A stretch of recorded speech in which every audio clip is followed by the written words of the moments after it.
En 2001, au retour d'Afrique. Il faut dire que je vous ai parlé de cette société qui dépendait de l'état-major. Un jour, je passe à Paris, j'étais à l'aéroport, là, je rencontre un ami qui me dit « Dis donc, t'es toujours en Chine ?» Je dis « Oui, bien sûr. Tu pourrais peut-être nous aider. Voilà, je suis conseiller du président Eyadema du Togo. Ça fait 1 an qu'on essaye d'intéresser les Chinois pour réorganiser le port, investir, etc. Et on n'a pas réussi. Donc pour envoyer de l'argent chinois au Togo, pour développer le port. Non, pour prendre le contrôle du port, réorganiser le port. Ouais. La raison était que celui qui dirigeait le port voulait se présenter contre le général Eyadema. Et lui, il était le seul endroit où on pouvait gagner de l'argent au Togo, parce qu'il n'y a pas de ressources au Togo, à part un peu de phosphate, c'est tout, mais il n'y a rien d'autre.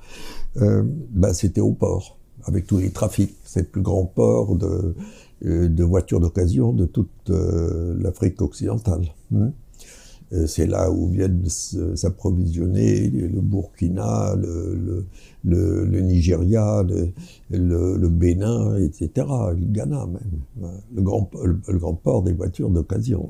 Bon, toujours été, bon, je retourne à Pékin, puis j'en parle, comme ça. Il dit, oh, l'Afrique, l'Africain. Toi, tu connais, effectivement, parce que j'ai eu des très gros bureaux, j'ai beaucoup travaillé en Afrique, sur le terrain. Et alors,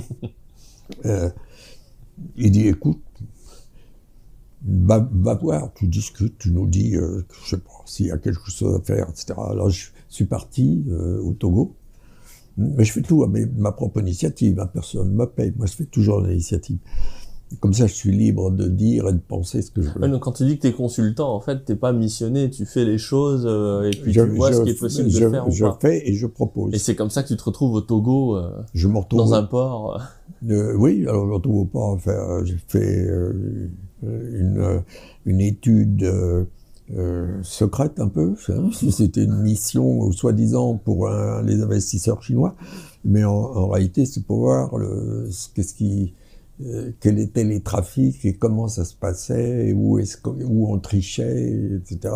Parce que j'avais remarqué que les chiffres c'était pas les chiffres de la réalité.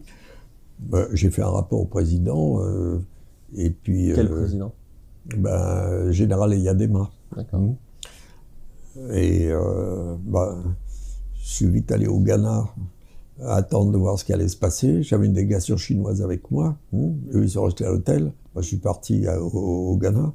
Il a convoqué le directeur général, qui était un ancien ministre de l'Intérieur qui avait fait tirer sur la foule en 93. Voilà. Et il l'a convoqué à 6 heures, parce que je passais toujours au camp. Ça s'appelait Lomé 2, camp militaire, Lomé 2, hop. À 6 heures, il était convoqué. À 6h15, il n'était plus directeur. D'accord. Ouais. Et là, il a compris, parce qu'il avait essayé de me convoquer, parce qu'il avait les grandes oreilles, qui avaient informé qu'il y avait quelque chose qui se tramait. Et la délégation chinoise lui a dit « Non, on ne peut rien décider, parce que c'est M. Bertrand qui décide, et il n'est pas là. » Bon, bon. Bon, j'ai dit au président, j'ai dit, bon, nous on veut bien prendre en main le port, mais d'abord, moi j'ai une période d'essai de 6 mois. Mais à la condition que vous mettiez l'armée, parce que j'ai vu comment ça volait à l'intérieur du port. Je veux l'armée. Quand il y a l'armée, puis vous nommez un nouveau directeur général qui lui aura le titre. Mais c'est moi qui dirige. Enfin, je dis moi, c'est nous qui allons prendre en charge. D'accord. Alors, ils ont envoyé une mission en Chine, après, le Togo. Et puis là, je leur ai montré des ports, etc. Et comment ils étaient gérés. Ils ont compris que les Chinois savaient gérer tout en informatique, etc.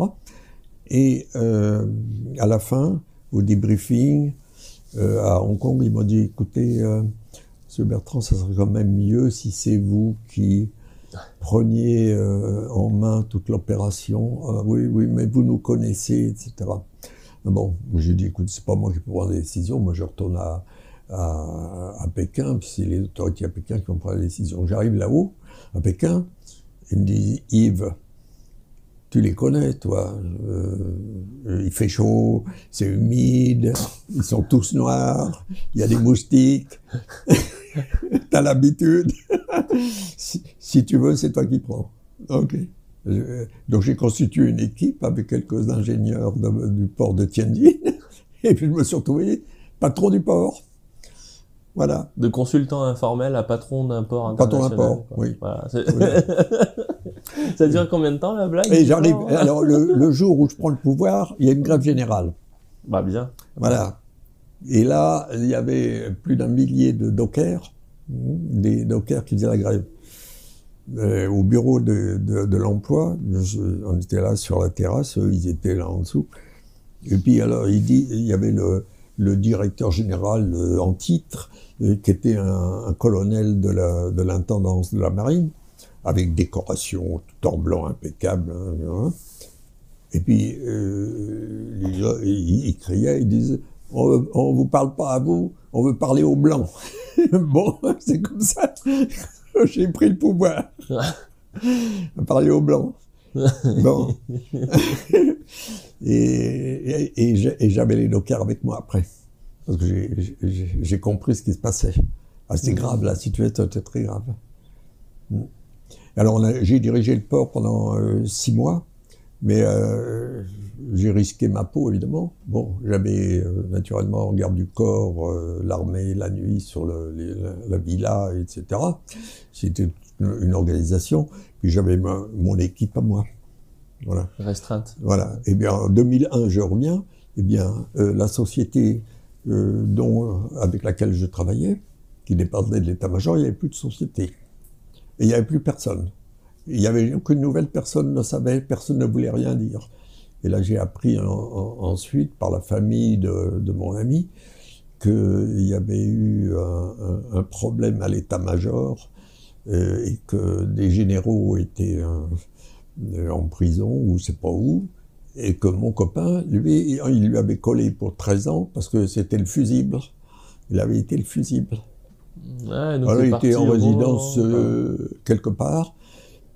Il pouvait jouer son violon, il allait faire ce qu'il voulait, voilà.